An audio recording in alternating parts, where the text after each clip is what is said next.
కార్యకర్తకి కూడా నా ధన్యవాదాలు తెలియజేస్తున్నాను. ఈ ఉత్సాహం ఇదే విధంగా కొనసాగిస్తూ ఈ జిల్లాలో భారతీయ జనతా పార్టీని బలోపేతం చేయడానికి ప్రతి కార్యకర్త కూడా పునరంకితం అవుతారని చెప్పి నేను విశ్వసిస్తున్నాను. రాష్ట్ర అధ్యక్షురాలుగా బాధ్యతలు స్వీకరించిన తర్వాత రాష్ట్రం అంతా కూడా పర్యటించాలని, ప్రతి జిల్లాకి వెళ్ళి అక్కడ ఉన్నటువంటి కార్యకర్తని కలవాలని చెప్పి సంకల్పించడం జరిగింది. ఈ సంకల్పం వెనకాల ఉన్నటువంటి ఆలోచనలు రెండు. ఒకటి, సంస్థాగతంగా పార్టీ ఏ మేరకు బలోపేతంగా ఉన్నది, ఇంకాస్త బలోపేతం చేసుకోవాలంటే ఏ రకమైనటువంటి కార్యాచరణతోటి ముందుకు వెళ్ళాలి. అదేవిధంగా రెండవ కోణం, రాజకీయ పరంగా ఏ రకమైనటువంటి కార్యాచరణతోటి ముందుకు వెళ్ళాలి. ఎందుకంటే ప్రజల విశ్వాసాన్ని చూరగొనాలంటే ఖచ్చితంగా మనకి రాజకీయపరమైనటువంటి కార్యక్రమాలు కూడా చేపట్టవలసినటువంటి అవసరం ఉన్నది. ఇప్పటికీ నేను 22 జిల్లాలు పర్యటన నేను పూర్తి చేసుకోవడం జరిగింది. అయితే ఒక రకంగా ఇంకొక 2-3 నెలల్లో మనం ఎన్నికలకి వెళ్తున్నటువంటి సందర్భంలో ఆ ఎన్నికలకి కావలసినటువంటి తయారీ కూడా ఇవాళ కార్యకర్తలతో కూర్చుని చర్చించి అవన్నీ కూడా వాటన్నిటి మీద కూడా దృష్టి పెట్టడం జరుగుతుంది. గడిచిన 9.5 సంవత్సరాల కాలంలో కనుక మనం చూసుకున్నట్లయితే, అంటే దగ్గర 10 సంవత్సరాలు పూర్తిగా వస్తుంది, ఇంకా ఎన్నికలు వచ్చేస్తాయి. కాబట్టి నరేంద్ర మోడీ గారు భారతీయ జనతా పార్టీ నాయకత్వంలో ఉన్నటువంటి కేంద్ర ప్రభుత్వం ఏ రకమైనటువంటి సుపరిపాలన దేశానికి అందించిందో మనందరికీ తెలుసు. ఒకటి, దేశాన్ని అభివృద్ధి పదంలో నడిపించాలి అనేటువంటి లక్ష్యంతో అనేక సంస్కరణలు ప్రవేశపెట్టడం మాత్రమే కాదు, దేశంలో ఉన్నటువంటి పేదవాడిని కేంద్ర బిందువు చేసుకుని వెనుకబడినటువంటి కులాలు, అణగారినటువంటి వర్గాలకి చెందినటువంటి ప్రతి ఒక్కరికి కూడా సంక్షేమాన్ని అందించాలి అనేటువంటి లక్ష్యంతో ఏ రకమైనటువంటి కార్యక్రమాలు ప్రవేశపెట్టారో మనందరికీ తెలుసు. ఇవాళ కేవలం ఆంధ్ర రాష్ట్రానికి కాదు, ఆంధ్ర రాష్ట్రంపై అంటే నవ్యాంధ్ర ఏర్పడిన తర్వాత చాలా ఇబ్బందులు ఆంధ్రప్రదేశ్ ఎదుర్కొంటున్నటువంటి సందర్భంలో అక్షర క్రమం కాదు, అభివృద్ధిలో కూడా ఆంధ్ర రాష్ట్రం అగ్రగామిగా ఉండాలి అనేటువంటి లక్ష్యంతో అనేక విధాలుగా కూడా తమ సంపూర్ణ సహకారాన్ని కేంద్ర ప్రభుత్వం ఆంధ్ర రాష్ట్రానికి అందివ్వడం జరిగింది. నేను 22 జిల్లాలు పర్యటన పూర్తి చేసుకున్నాను అని మీతో చెప్తున్నాను. ఆ సందర్భంలో ప్రతి జిల్లాలో కూడా కేంద్ర సంపూర్ణ సహకారంతో జరిగినటువంటి అభివృద్ధి కార్యక్రమాన్ని కూడా మేము పర్యవేక్షిస్తున్నాం. అక్కడికి వెళ్ళి వాటిని పరిశీలించడం, సమీక్షించడం కూడా మేము చేస్తున్నాం. ఆ రకంగా చూసినట్లయితే కేవలం ఆంధ్ర రాష్ట్రానికి లక్షల కోట్ల రూపాయలు ఇవ్వడం మాత్రమే కాదు, ఆంధ్రప్రదేశ్లో ఉన్నటువంటి ప్రతి జిల్లాకి వేలాది కోట్ల రూపాయలు కేంద్ర ప్రభుత్వం ఇచ్చినటువంటి విషయాన్ని ప్రజలు గుర్తించాలి, గమనించాలి.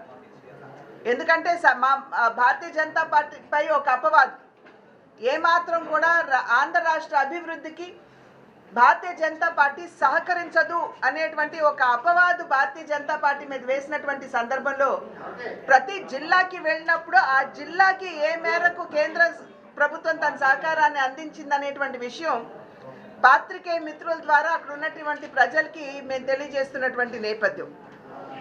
ఆ సందర్భంలోనే ఇవాళ ఇక్కడ బాబాసాహెబ్ అంబేద్కర్, బిఆర్ అంబేద్కర్ కోనసీమ జిల్లాకు వచ్చినటువంటి సందర్భంలో చూస్తే ఉపాధి హామీ పథకం కింద ఈ ఒక్క జిల్లాకే 200 కోట్ల రూపాయలు కేంద్ర ప్రభుత్వం అందివ్వడం జరిగింది. పని దినాలు మాత్రమే కాదు, కానీ ఆ పని దినాలకి అక్కడ చేసినటువంటి పనులు చేసినటువంటి వారికి కూడా 200 కోట్ల రూపాయల మేరకు సంపూర్ణ సహకారాన్ని అందించడం జరిగింది.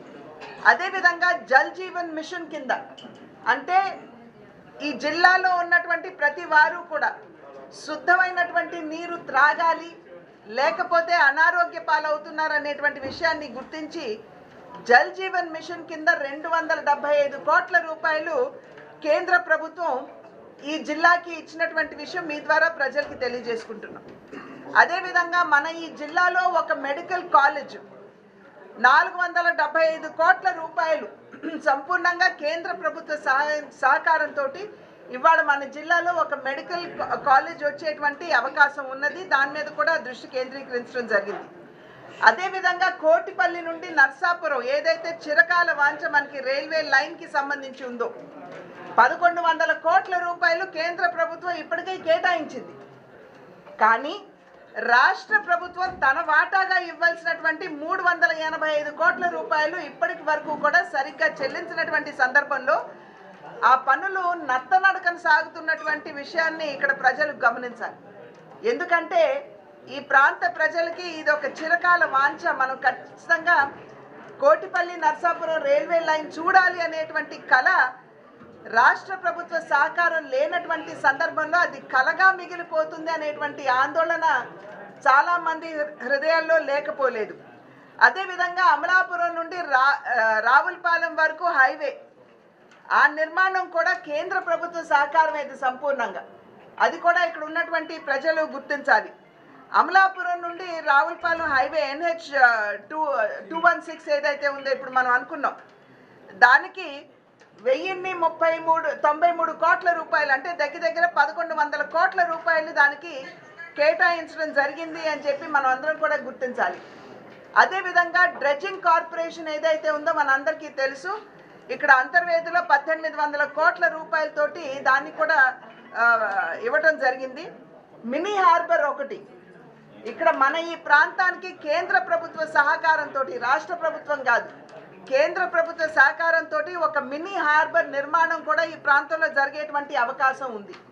అదేవిధంగా మన ప్రాంతం నుండి చాలా మంది మన బిడ్డలు లేదా మన సహచరులు చాలామంది కూడా ఇతర దేశాలకు మన ప్రాంతం నుండి వెళ్తున్నారు. ప్రత్యేకించి మన బిడ్డలు ఉపాధి అవకాశాల కోసం లేదా చదువుల కోసం ఇతర దేశాలకు వెళ్తున్నటువంటి సందర్భంలో ఇక్కడ పాస్పోర్ట్ సేవా కేంద్రం